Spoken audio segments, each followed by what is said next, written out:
డబ్బులు లేవు, పథకాల అమలుకు నిధుల కటకట.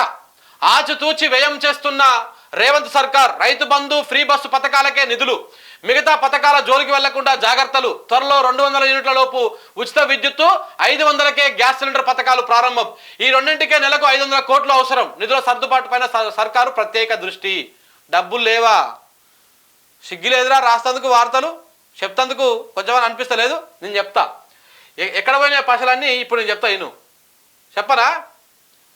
కేసీఆర్ రాకముందుకే, అంటే కేసీఆర్ రైతుల కోసం పెట్టినటువంటి పైసలు 7,700 కోట్లు. ఇట్లా అన్ని లెక్కలు చెప్తా. డిసెంబర్ నెలలో రాష్ట్ర ప్రభుత్వానికి వచ్చినటువంటి ఆదాయం 10,000 కోట్లు. జనవరి నెలలో వచ్చినటువంటి సరాసరిగానే యాన్ యావరేజ్ ఆదాయం ఇది మరొక 10,000 కోట్లు జనవరిలో వచ్చినటువంటి ఆదాయం. ఇది డిసెంబరు, ఇది జనవరి, ఇప్పుడు ఫిబ్రవరి.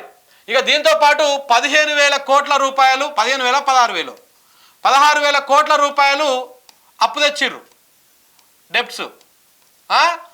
ఎంతైనా మొత్తం ఇప్పటిదాకా తెచ్చినటువంటి లెక్కలే ఇవన్నీ. ఇప్పటిదాకా అయినటువంటి లెక్క ఎంత? ఇప్పటిదాకా ఇది 10, 10, 20, 36, 7, 42, 43,000 కోట్ల రూపాయలు ఇప్పటిదాకా పైసలు వచ్చినాయి. మరి ఎక్కడ పోయినాయి 43,000 కోట్ల రూపాయలు? 16,000 కోట్లు. అంటే మొత్తం ఫిబ్రవరి నాటికి 6,000 కోట్లు. సరే, అట్లా ఆ లెక్క ప్రకారం వేసుకున్నా అంటే మొత్తం 16,000 కోట్లు, 14,000 చిల్లర కోట్లు తెచ్చి మొన్న ఇంకొక దగ్గర నుంచి కూడా తెచ్చారు. ఈ రోజు నాటికే లెక్కేద్దాం. సరే, మొత్తము ఈ ఫైనాన్షియల్ ఇయర్కి లెక్కేసినాం మనం. ఈ రోజు నాటికే లెక్కేస్తే, ఎందుకంటే ఒక్క మార్చిలోనే 10,000 కోట్లు అప్పు తెస్తుడు. మీరు చూడండి, ఎందుకంటే ఆల్రెడీ ఇంతకు ముందుకే ప్లానింగ్ చేసి పెట్టుకున్నాడు అనమాట.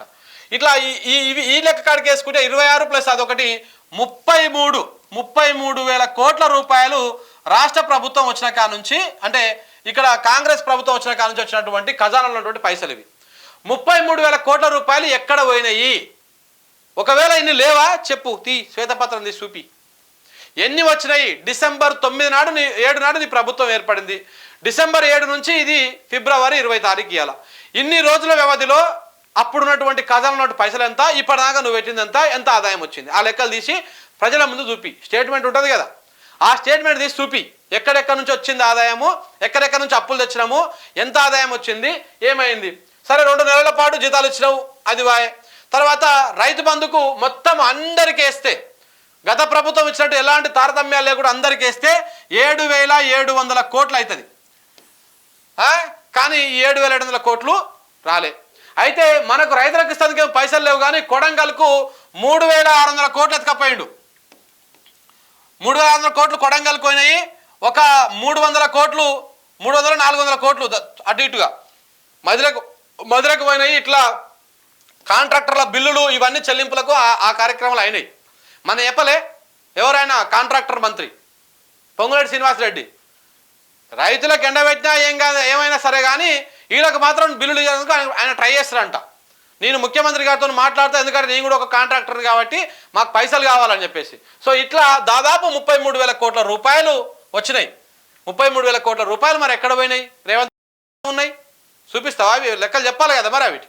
అవిటికి చూపియాలి ఎక్కడ పోయినాయి ఆ పైసలు, ఏడ ఉన్నాయి, ఎవడు మింగిండు, ఎటు పోయినాయి అనేది. అవి చెప్పకుండా ఇంకా ఎన్ని రోజులు ఇంకా పైసలు లేవు, మొత్తం అయిపోయినాయి అని చెప్పేసి ఈ డ్రామాలు ఆడతారు. ఈ వార్తలు దేనికి రాపించుకుంటున్నావు? డబ్బులు లేవంట. డబ్బులు లేకపోతే ఇప్పుడు ఏంటంటే ఇవన్నీ పథకాలు, ఈ ఫ్రీ కరెంటును ఎత్తేయాలి. ఇక మహాలక్ష్మి ప్రతి మహిళకు 2,500 రూపాయలు ఇస్తాడు. అది ఎక్కడ పోయిందో కూడా తెలియదు ఇప్పటిదాకా. ఇట్లా అన్నీ ఎత్తేయాలి మెల్లగా. అందుకనే ఇట్లాంటి వార్తలు రాపించుకోవాలి ఆంధ్రజ్యోతిలో. సిగ్గుండాలి కొంచెమన్నా. ఏం చెప్తాం ఇక?